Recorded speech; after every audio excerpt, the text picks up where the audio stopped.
Hey guys, welcome to vlog hub. ఈరోజు మీకు restaurant taste వచ్చేలా మష్రూమ్ మసాలా కర్రీ ఇంట్లోనే ఈజీగా ఎలా తయారు చేసుకోవాలో చూపించిపోతున్నా. మష్రూమ్స్ని ఎలా క్లీన్ చేయడంతో పాటు ఎలా యూజ్ చేయాలి, కూర మంచి టేస్ట్ వచ్చేలా కమ్మటి గ్రేవీతో ఎలా వండాలో క్లియర్గా చూపించిపోతున్నా. ఇంతకీ ఈ మష్రూమ్ కర్రీ ఎలా వండాలో చూసేద్దాం వచ్చేయండి. ముందుగా మష్రూమ్స్ తీసుకోండి. ఇక్కడ నేను 200 గ్రాముల వరకు తీసుకున్నా. మష్రూమ్స్ని క్లీన్ చేసే ముందు ఒకసారి కడిగి తీసుకోండి. మష్రూమ్స్ని ఇలా పైన రుద్దితే ఆ నల్లటి పొరంతా వచ్చేస్తుంది. ఇలా తీయడం కష్టంగా ఉంటే నైఫ్తో స్లోగా తీసేయండి. ఈ పుట్టగొడుగులు మన ఆరోగ్యానికి చాలా మంచిది. మన బ్రెయిన్ని హెల్తీగా ఉంచుతుంది, అలాగే క్యాన్సర్ రాకుండా కాపాడుతుంది. విటమిన్ D3 కూడా అందిస్తుంది. ఇలా క్లీన్ చేసుకున్న తర్వాత చిన్నవి 2 భాగాల కింద, పెద్దవి 4 భాగాల కింద కట్ చేసుకోండి. ఇలా కట్ చేసుకున్న తర్వాత ఒక బౌల్లో తీసుకుని ఆ మష్రూమ్ ముక్కలు ములిగేటట్టు వాటర్ పోసుకుని దాంట్లో కొంచెం సాల్ట్ వేసుకుని ముక్కలు ములిగేటట్టు ఇలా కలుపుకుని ఉంచుకోవాలి. ఇలా వేసుకోవడం వలన ఈ సాల్ట్ వాటర్ ఈ ముక్కని నల్లగా అవ్వకుండా చూస్తుంది. ఆ తర్వాత ఒక మిక్సీ గిన్నెలోని కట్ చేసిన ఒక టమాటాని, ఒక 8 ఎల్లుల్లి రేకల్ని, చిన్ని అల్లం ముక్కని, అలాగే గ్రేవీ మంచి టేస్ట్గా రావడానికి కొన్ని జీడిపప్పు బద్దల్ని తీసుకుని గ్రైండ్ చేసుకుని పక్కన పెట్టేసుకోండి. ఆ తర్వాత స్టవ్ ఆన్ చేసి ప్యాన్ పెట్టి ఆయిల్ వేసుకుని ఆయిల్ హీట్ అయ్యాక ముందుగా ఉప్పు నీటిలో వేసుకున్న మష్రూమ్స్ ముక్కలు ఆయిల్లో వేసి దాంట్లో కొంచెం సాల్ట్ వేసుకుని ఫ్రై చేసుకోవాలి. ఇది 2 మినిట్స్ ఫ్రై చేసుకుంటే చాలు. ఎక్కువ చేసుకుంటే దీని నుంచి వాటర్ దిగిపోతుంది. 2 మినిట్స్ ఫ్రై చేసుకున్న తర్వాత ఒక బౌల్లో తీసుకుని పక్కన పెట్టేసుకోండి. ఒకవేళ వాటర్ ఫామ్ అయిపోతే మష్రూమ్స్తో పాటు వాటర్ కూడా తీసుకుని పక్కన పెట్టేసుకోండి.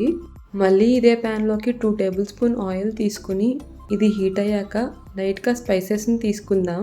ఒక బిర్యానీ ఆకుని, చిన్ని దాల్చిన చెక్క ముక్క, 2 యాలకులు, 1/2 టేబుల్ స్పూన్ జీలకర్ర తీసుకుని దోరగా ఫ్రై చేసుకోండి. ఇది ఫ్రై అయ్యాక ఇందులోనే సన్నగా తరిగిన ఉల్లిపాయ ముక్కలను తీసుకుని బ్రౌన్ కలర్ వచ్చేంత వరకు ఫ్రై చేయండి. చూడండి, ఉల్లిపాయ ముక్కలు బ్రౌన్ కలర్లోకి మారినాయి.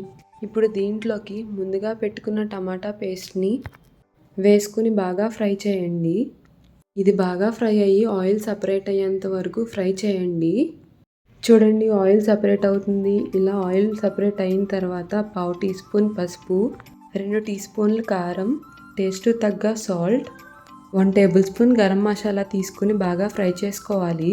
ఇలా ఫ్రై చేసుకున్నప్పుడు గట్టిగా అనిపిస్తే వాటర్ వేసుకుని 1 మినిట్ పాటు బాగా ఫ్రై చేసుకోండి. సో దీన్ని ఇలా బాగా ఫ్రై చేశాక ముందుగా పెట్టుకున్న మష్రూమ్స్ ముక్కల్ని దీంట్లో వేసి బాగా ఫ్రై చేయండి. మష్రూమ్స్ ముక్కలకి మసాలా పట్టేలాగా బాగా కలిపి మూతను కవర్ చేసి 2 మినిట్స్ పాటు ఉడికించాలి. ఇలా మూత పెట్టి ఉడికించడం వలన మష్రూమ్స్కి ఉప్పు కారం బాగా పడుతుంది.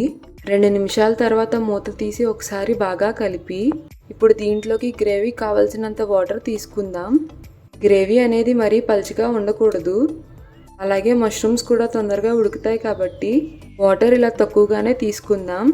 ఇలా వాటర్ వేసుకున్న తర్వాత మళ్ళీ ఒకసారి కలిపి స్టవ్ మీడియం ఫ్లేమ్లో పెట్టి మూత పెట్టి 4 నుంచి 5 నిమిషాల వరకు ఉడికించుకుందాం.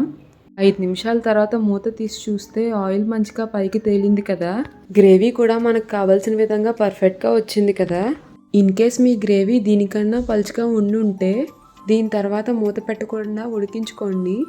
తర్వాత దీంట్లో 1/2 టేబుల్ స్పూన్ కసూరి మేతి, కొంచెం కొత్తిమీర వేసుకుని బాగా కలుపుకోండి. ఇలా చివర్లో కసూరి మేతి, కొత్తిమీర వేసుకోవడం వలన టేస్ట్ చాలా బాగుంటుంది. దీనిని బాగా కలిపి 1-2 నిమిషాల పాటు ఉడికించుకోండి. అంతే, వేడి మష్రూమ్ మసాలా కర్రీ రెడీ. దీన్ని ఒక బౌల్లో తీసుకుని సర్వ్ చేసుకుని కొత్తిమీర గార్నిష్ చేసుకోండి. దీనిని చపాతీలోకి, పూరీలోకి, పులావ్లోకి దేంట్లోనన్నా వేసుకుని తింటే చాలా బాగుంటుంది. దీన్ని మీకు ఎలా కుదిరిందో కామెంట్ చేయండి. Please like, share and subscribe.